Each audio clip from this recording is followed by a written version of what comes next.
प्रिय संस्कृत मित्राणी नमः संस्कृताय। संस्कृत गंगा में आपका स्वागत है। हम लोग श्रीमद् भगवत गीता का दूसरा अध्याय पढ़ रहे थे। आज हम लोग 20वां श्लोक पढ़ेंगे। 19 श्लोकों तक हम लोगों ने पढ़ा था।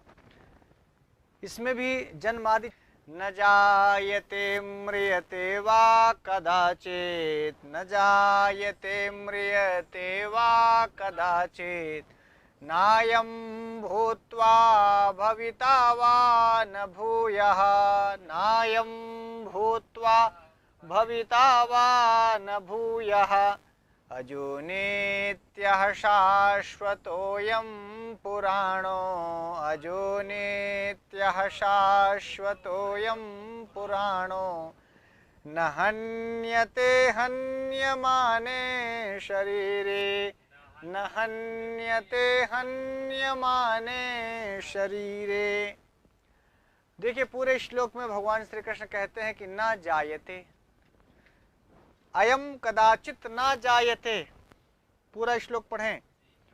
कदाचित ना अयम, तो ना अयम से ना धन अयम कर लो, ना अयम। तो अयम कौन? आत्मा। आत्मा की चर्चा हो रही। तो अयम, अयम आत्मा, अयम आत्मा कदाचित, ता को दा और दा को नकार, आगे ना के आने से। तो अयम आत्मा कदाचित माने कभी भी ना जायते, ना जायते अर्थात कभी पैदा ही नहीं होती, और फिर से ये ना मरियते और ना ही मरती है। क्योंकि जो पैदा हुआ है वही मरता है। तो जब आत्मा ना जायते हो गया, आत्मा पैदा ही नहीं होती या आत्मा पैदा नहीं होता, तो फिर आत्मा मरता भी नहीं है। आत्मन शब्द पुल्लिंग में है हमारे संस्कृत में। हिंदी में आत्मा मरती है, जीती है, आप ऐसा बोल सकते हैं, लेकिन संस्कृत में पुल्लिंग शब्द है। तो ना जायते, अयम ना जायते और अयम ना मृयते, कदाचित कभी भी ऐसा नहीं होता। ऐसा नहीं कि 2022 में पैदा होगी और 2023 में मरेगी, कि इसके पहले पैदा होती थी बाद में पैदा नहीं होगी। भूतकाल में ऐसा होता था, भविष्य काल में ऐसा नहीं होगा। इसीलिए भगवान ने कहा कदाचित ऐसा कभी नहीं हुआ। द्वापर में नहीं हुआ, सतयुग में नहीं हुआ, त्रेता में नहीं हुआ, कलयुग में भी नहीं हो रहा है। न जायते म्रियते वा कदाचित, पैदा होकर, भूत्वा माने होकर, भूत्वा माने तो अयम भूत्वा भविता वा न भूयः, अयम भूत्वा भविता वा न भूयः।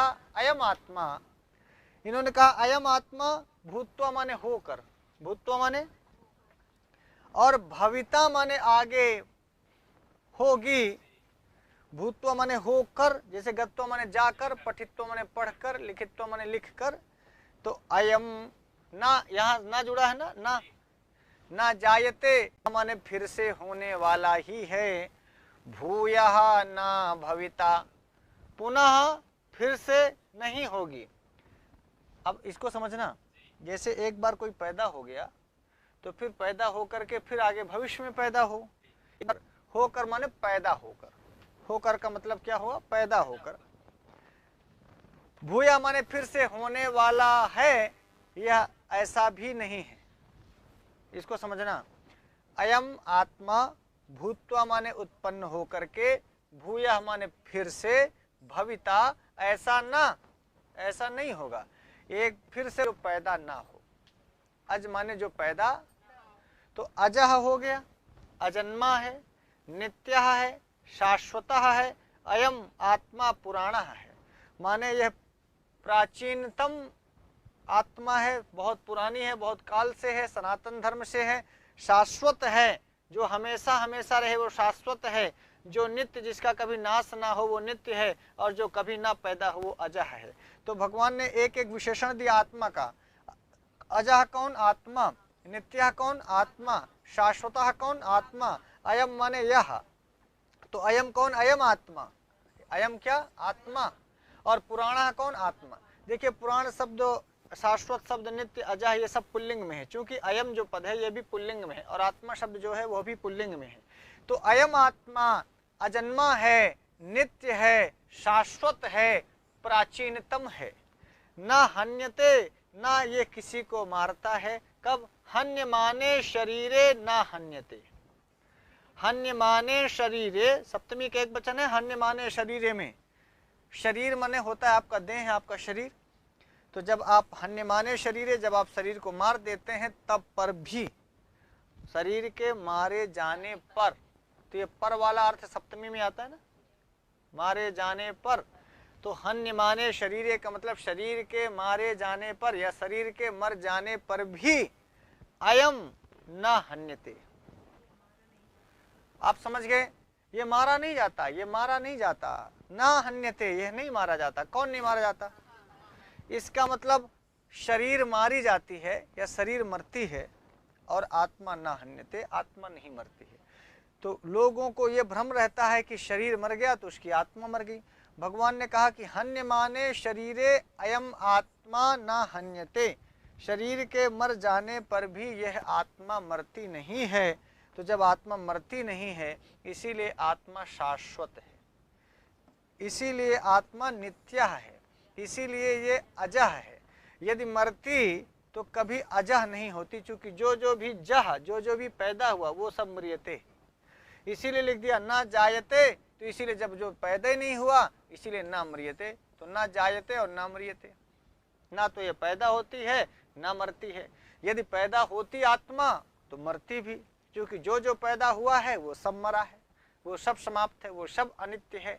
तो जो जो भी पैदा लेता है किसी से भी, चाहे वो बकरी बकरा बन के पैदा हो, चाहे भैंस गाय बन के पैदा हो, चाहे गाय बन के पैदा हो, बैल बन के पैदा हो, मच्छर बन के पैदा हो, आदमी बन के पैदा हो, कुछ भी यदि जायते तो फिर मरियते। यदि जायते होगा तो मरियते भी होगा। इसीलिए भगवान ने दोनों चीजें मना की, ना तो जायते और ना ही मरियते। ये नहीं जायते इसीलिए नहीं मरियते, आत्मा पैदा नहीं होती इसीलिए मरती नहीं। यदि आत्मा शरीर पैदा होता है इसलिए शरीर मरता है, शरीर की पैदाइश होती है इसलिए शरीर मरता है। तो भगवान ने दोनों चीजें मना किया, ना जायते और ना मरियते। और ऐसा कदाचित कभी नहीं होता। कदाचित इसलिए कहा कि भाई हो सकता है आपको ये लगे कि भाई रेतर में ही यह बात बोल रहे हैं, कुरुक्षेत्र में दोनों सेनाएं आमने सामने खड़ी हैं, ऐसे में अर्जुन को समझाते हुए कहते हैं न कलयुग में, न सतयुग में, न द्वापर में, न त्रेता में कदाचित ऐसा नहीं हुआ और ना कभी होगा। तो आत्म तत्व को भगवान कृष्ण अर्जुन को बता रहे हैं कि न जायते म्रियते वा, और फिर कह दिया कदाचित, कभी ऐसा नहीं हुआ। अच्छा, कुछ लोग सोचे कि पहले ऐसा होता था, ऐसा हो करके पैदा हो करके फिर नहीं हो रहा है।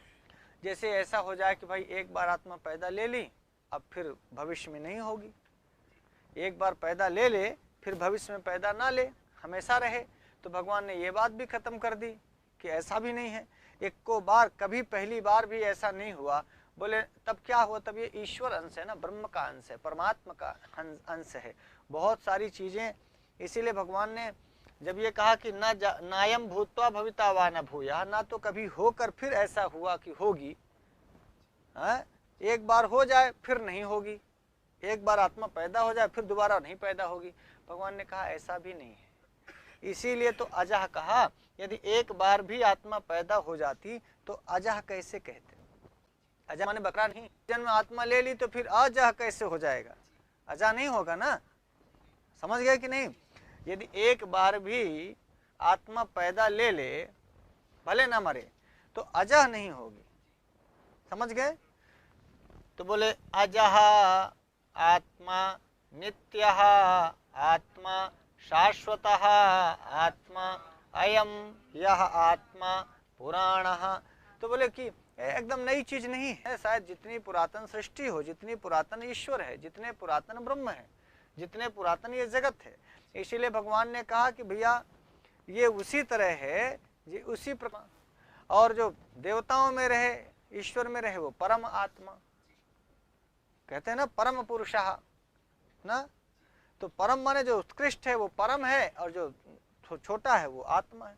आत्मा महान आत्मा, इसी महान आत्मा को हम महात्मा कह देते हैं। यह आत्मा ही जब अच्छा करने लगती है तो लोग उसको महात्मा कह देते हैं, महान आत्मा। और बहुत अच्छा जो आत्मा होती है वही परम आत्मा हो जाती है। सुन ले, शंकराचार्य की तरह हम लोग कार्य करने लग जाएं, विचार करने लग जाएं, तो हम लोग महात्मा हो जाएंगे, महान आत्मा हो जाएंगे। और फिर यह आत्मा महान आत्मा हो चाहे दुष्ट आत्मा हो, इसलिए देखिए कुछ लोगों को हम लोग कहते हैं दुष्ट आत्मा, प्रेत आत्मा। तो आत्मा तो सब एक ही है, आत्मा से वो केंद्रित है, आपके आत्मा से नियंत्रित है। तो यदि आप दुष्ट कार्य कर रहे हैं, गलत कार्य कर रहे हैं, इसीलिए लोग आपको दुष्ट आत्मा कह देते हैं। जैसे आप अपने पिता को गरिया रहे हो, लाठी मार रहे हो, अपने महतारी से लड़ रहे हो, अपने मेहरारू खातिर अपने महतारी के लाठी चलावे के तैयार हो, तो लोग आपको महान आत्मा कहेंगे, दुष्ट आत्मा कहेंगे। अर्थात जो आपकी शरीर भी यह मान लिया जाता है कि आपके शरीर की हर एक्टिविटीज को नियंत्रित आपके भीतर से आपकी अंतश्चेतना कर रही है, इसीलिए लोग दुष्टात्मा कह देते हैं। मरने के बाद आप किसी के लगने लगे, भुआने लगे, तो लोग कहें कि प्रेत पकड़ लिया, भूत पकड़ लिया, तो कहें प्रेतात्मा आ गई। आत्मा वहां भी है। देखिए बहुत महान महात्मा चिंतन था, अच्छी विचारधारा थी, उनकी एक्टिविटीज अच्छी थी, सारा जीवन उन्होंने देश के लिए दिया, इसीलिए महान आत्मा हो गए। महात्मा गांधी कहने ले लोग, आपको भी लोग कह सकते हैं कि महात्मा जय विजय, महात्मा डी के। अब पार्टी हार गई तो फांसी लगा रहे। अरे भाई तुमसे योगी बन गए मुख्यमंत्री, तो जो योगी के पीछे दौड़े थे जब उनसे पूछो, अब जाके घर में मालिश करवा रहे हैं सब। मेरा मतलब किसी राजनीतिक विद्वेष नहीं, मेरा मतलब है कि आप आत्मिक स्तर पर इतने विद्वान, इतने सुलझे हुए रहें कि किसी के जीत हार का, किसी के जय पराजय का, तभी आप महान आत्मा होंगे, नहीं तो क्षुद्र आत्मा हो जाएंगे। खैर बहुत सारी बातें गीता के बीच में इस प्रकार से कहने से लोग उसको राजनीति से जोड़ लेते हैं। असल में हर तरह की मुंडे मुंडे मतिर भिन्ना। बहुत बार ये भी होता है कि आप क्या कह रहे हैं और सामने वाला क्या अर्थ ले रहा है। आप देख लीजिए, चाहे किसी का भी हस्र हुआ है, यदि हाथी एक पे आई है तो अपने आचरण से उसको आप हराने थोड़ी गए थे। जब जीती थी तब भी अपने आचरण से जीती थी। आज पंजा जो है, जो पूरे देश जीत रहा है तो अपने कार्यों से जीत रहा है, कोई हार रहा है तो अपने कार्यों से हार रहा है। उसमें आपको बस इतने रोल है, आप गए वोट दे दिए, बस इतना ही आपका काम था। अब उसके हार जाने पर आप मातम मनाएं, ये तो मुझे नहीं लगता कि किसी महान चिंतन, महान सोच का असर होना चाहिए। या किसी के जीतने पर आप इतने खुशी में पागल हो जाएं कि आप जीत जहां साइकिल देखा साइकिलें टोरे लागो, हर साइकिल वाला आपका दुश्मन हो गया। ये तो क्षुद्रता है। वो चाहे आप कमल को वोट दिए हो, चाहे हाथी को, चाहे पंजा को, ये आपकी क्षुद्र सोच है और इससे ज्यादा कुछ भी नहीं। तो मैं आपको फिर से कह दूं, न जायते म्रियते वा कदाचित, नायम है और हमेशा हमेशा रहेगा। इसीलिए सनातन है, पुराना है। और शरीर के माने जाने पर भी हन्य माने शरीरे, हन्य माने शरीरे ना हन्यते अयम आत्मा, यह आत्मा शरीर के मारे जाने पर भी मरती नहीं है अर्जुन। इसलिए जो तुम्हारा ये सोच है कि हम भीष्म पितामह को मार देंगे, हम द्रोण को मार देंगे, इनके हंतारम यश्चैनम मन्यते हतम उभौ तौ न विजानीतो नायम हंति न हन्यते। तुम ये सोचते हो कि मारने से गलत हो, ना तुम्हें मारना है ना उनको मरना है। शारीरिक क्रिया तुम्हारी ओर से होगी और शारीरिक क्रिया उधर से भी होगी ना। इसलिए कहा न जायते म्रियते वा कदाचित। तो कौन जायते? शरीर जायते, इसलिए शरीर मृते। शरीरम एव जायते, इसलिए शरीरम एव म्रियते। आत्मा अन्न हन्यते हन्यमाने शरीरे। तो सवाल पूछ लेगा कि भाई अजह, शाश्वतः, सनातनः, पुराणा किसके लिए कहा गया? आत्मा के लिए। ये अयम शब्द किसके लिए है? आत्मा के लिए। यहाँ नायम में अयम किसके लिए? किसके संदर्भ में एक बात कही जा रही है? आत्मा के संदर्भ में। तो ये पूरा श्लोक आत्मा को समर्पित है, उपजाति छंद में ना। कर लेंगे इसको। तो अयम किसी काल में, कदाचित माने कभी भी नहीं, किसी युग में नहीं, किसी समय में नहीं, ये पुराण है। और शरीर के मारे जाने पर भी ये नहीं मरेगी। मतलब ये बताना चाहते हैं कि भीष्म पितामह मरकर भी नहीं मरेंगे, द्रोण मरकर भी नहीं मरेंगे, राइट। न हन्यते हन, ऐसा नहीं है। युद्ध है तो कोई भी मर सकता है, उधर के भी मर सकते हैं, तुम लोगों की ओर से भी। अभिमन्यु मरा नहीं? मरा। तो हन्यमाने शरीरे, केवल शरीर हन्यमान होगा, बाकी कुछ भी नहीं। तो मित्रों आज के लिए इतना ही है गीता का पाठ। आपके लिए एक श्लोक, प्रतिदिन एक श्लोक लेकर के आता हूँ। रोज सुबह ठो काका चाचा बाबा फूफा फूओ जीजा साली सबको भेजिएगा, दादी नानी मामी काकी चाची को, ताकि सब लोग अपने जीवन में एक बार गीता की। आप संस्कृत के विद्यार्थी इसी बहाने गीता पढ़ ले रहे हैं, नहीं अंग्रेजी के विद्यार्थी होते का पता जिंदा होके मर जाते, गीता पढ़ने में नहीं आती। अर्थशास्त्र लिए होते, भूगोल लिए होते, इतिहास लिए होते, तो बाबर अकबर हुमायूं पढ़ते पढ़ते मर जाते, कभी आपको गीता पढ़ने को मिलता ही नहीं। तो आप यही मान लो कि किसी महान पुरुष की वाणी है, यही मान लो यही मान के सुनो तो भी अच्छा, अच्छी चीज लिखी इसलिए देखना चाहिए। जैसे आपकी आस्था है कि भाई धर्म ग्रंथ है हमारा, भगवान ने इसे कहा है, मेरा मानना है। आप नहीं मानते तो यह मान लो कि भैया कोनो बढ़िया आदमी कही सी अच्छी बात बोली गई है, अच्छे लोगों के द्वारा बोली गई है, अच्छे समय में बोली गई है, युद्ध के टाइम में बोली गई है, जब जिसको बोली गई हो बेचारा फ्रस्ट्रेट था, तनावग्रस्त था, अवसादग्रस्त था, पर लगा रहे हैं। जिंदगी के 24 घंटे जरा देख लेना तुम कहाँ देते हो।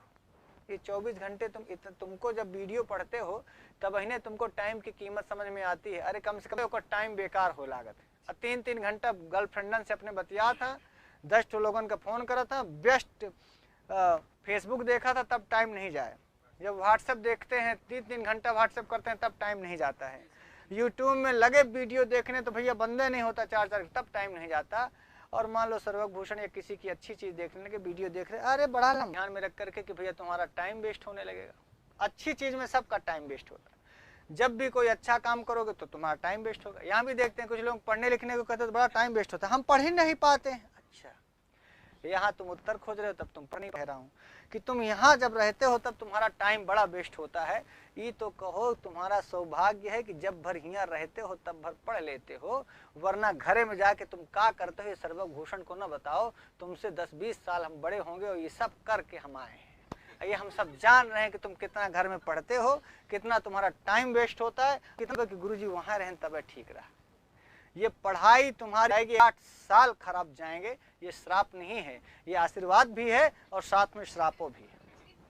तुम जितने लोग नौकरी किए हैं उनसे पूछ लेना कि नौकरी के बाद 10 बजे से जाने के बाद जब 5 बजे आते हो तो लगता है कोनो थुथुन कूचे है, और उसके बाद आते हैं तो कितना पढ़ते हैं घर में और कितना फिर जो है ये पैसा कमा लिए हैं और कितना नाम कमा लिए हैं, कितना संस्कृत। मैं ये बोल रहा हूँ, ये मत कहना कि अपने से उठ पटांग बोल रहे हैं।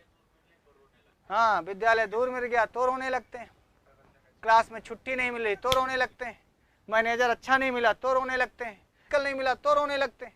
वाह धन्यवाद, ये फिर जीवन नहीं मिला, जीवन मिला यही मरो कि भगवान हमका कहे पैदा करे। जीवन दे दिया भगवान तब भी भगवान ही दोषी है। जिस दिन मर जाओगे उस दिन भगवान ही दोषी। भगवान हम का सारा दुख देता है। भगवान किसी को दुख नहीं देता ना सुख देता है। अपने से तुम सुख, अपनी जिंदगी का तुम अपने से सुख पैदा करते हो और अपनी जिंदगी में अपने से खुद दुख पैदा करते हो। सच बात यही है। और आरोप लगाओ, यहाँ तो आरोप सबको लगा देते हैं। आरोप लगाना तो बड़ा आसान है, ईश्वर पर लगा दो, सारी दुनिया लगाती है, तो ईश्वर के ऊपर कोई फर्क पड़ता है क्या? भगवान के ऊपर कोई फर्क नहीं पड़ता। आप सूर्य भगवान को हमेशा कोसते हो, ससुरा इतना गर्मी है, इतना धूप है। अच्छा, भगवान जब धूप, इसीलिए माघ में ना सूर्य भगवान निकलते नहीं नाराज होके, किले साधना नहीं करम। जब माघ सूर्य भगवान ना निकले तब वो कोसते हैं। बताओ क्या सूर्य भगवान निकलना बंद कर दिए क्या? क्या तुम्हारी वजह से ताप बंद कर दिए क्या? क्या ठंडी आना बंद हो गई क्या? क्या गर्मी आना बंद हो गई क्या? तुम्हारा घर छू रहा है, इसमें बारिश के बादलों का दोष है। में भी कुछ लोग घर आपके खेत में काम करते मिलेंगे, उनको तो नहीं लग रही, तुमको लग रही। यदि आज तुमको भयावह ठंड मिलेंगे, ना उन्हें लू लगती है ना उन्हें बयार लगती है, तो मैं ये कहता हूँ यदि तुम्हें लू लगती है तो तुम अपने घर में जो एसी फसाड़ लिए हो, एसी का फसाड़ा लगा लिए हो देखने के लिए कि हम बड़ा एसी में रहते हैं। टीवी में तुम दिन भर टीवी देखते रहे, तुम अपने गाड़ी में एसी लगवा लिए, तुम अपने कमरे में एसी लगवा ली, इसीलिए तुमको लू लगती है। इसीलिए तुम लल्लू ला काढ़ा ना पियो, काढ़ा तुमको पीना पड़ेगा। जब बड़े बूढ़े बुजुर्ग कहें कि भाई साहब भाप ले, भाप से क्या होता है? भाप से क्या होता है? पूरी दुनिया को बता दिया गया भाप से क्या होता है, जो तुम्हारे ऋषि मुनियों ने कहा था, जिनकी तुम खिल्ली उड़ाते हो। तो भाई साहब हम कहना यही चाहेंगे, अपने खाने पीने को देखो। खा रहे हो तुम वो लंबा लंबा वाला चाउमीन और सोच रहे हो कि बने ताकत। जो चीज 2 मिनट में बनकर के तैयार हो जाती है मैगी, उससे तुम सोचते हो कि 2 घंटे की ताल ठोकेंगे। 2 घंटे में 2 मिनट में बनने वाली मैगी में 2 मिनट पीसा जाता है तब भात बनता। उसमें ताकत है, उस गेहूं में ताकत होती है, उस दाल में ताकत होती है। तुम्हारे 2 मिनट की मैगी की खाए के माथे तुम ताकतवर न बनी हो। आप खुद सोचे, तुम अभी हर जगह क्यों, आप देखो हर जगह देवस्थान में पहले सीढ़ियां थी तो क्या लोग नहीं जाते थे क्या? आज हर जगह वो उड़ने वाला उड़न खटोला बन गया है, रोपवे बन गए हैं। उन रोपवे में जाने वालों की भीड़ बढ़ गई है, उसके दूध का, उसके मेहनत का, उसके व्यायाम का, उसके परिश्रम का। तब फिर भारत कहते हैं हाय राम बड़ा बेरोजगारी है, बड़ा बेरोजगारी है। खैर अभी बेरोजगारी पे कुछ बोल देंगे तो लोग कहेंगे कि नहीं ये भाजपाई है, ये सपाई है। बेहतर होगा हम अपना जीवन देखें, अपना कैरियर देखें और अपना रहन सहन, उठना बैठना जगना देखें कि हम कर क्या रहे हैं और क्या हमें करना चाहिए। यदि आपका जीवन ठीक ठाक है तो फिर आप शिकायत करने वालों में से नहीं होंगे। या तो कुछ लोग जिंदगी भर समस्या कहते रहते हैं और कुछ लोग और वही महान है, उन्हीं को महान आत्मा कहा जाता है। हम आत्मा के संदर्भ में बोलने लगे थे, तो बेहतर यही होगा कि आपका डेली रूटीन बताएगा कि आप बेरोजगारी की श्रेणी में खड़े रहेंगे कि रोजगारों की श्रेणी में खड़े रहेंगे। अब इतना ही बहुत है, वरना कुछ लोग राजनीतिक कमेंट सोच करके सोचेंगे बड़ा भाजपाई है साला, न हम योगियाई हैं न मोदियाई हैं, भाजपा आए जाए। हम तो नहीं सरकारी नौकरी में नहीं थे तो छोड़ के चले आए। हमें अपने परिश्रम पर, अपनी मेहनत पर, अपने ज्ञान पर, अपनी प्रतिभा पर और अपने कुवत पर भरोसा है। और इतना जिस दिन आपको भी हो जाएगा ना, न बनो बहन मायावती के, और न बनो राहुल के, न बनो योगी के, न बनो मोदी के, तुम अपने भगत बनो। अपना, अपनी सोच, अपनी विचारधारा, अपना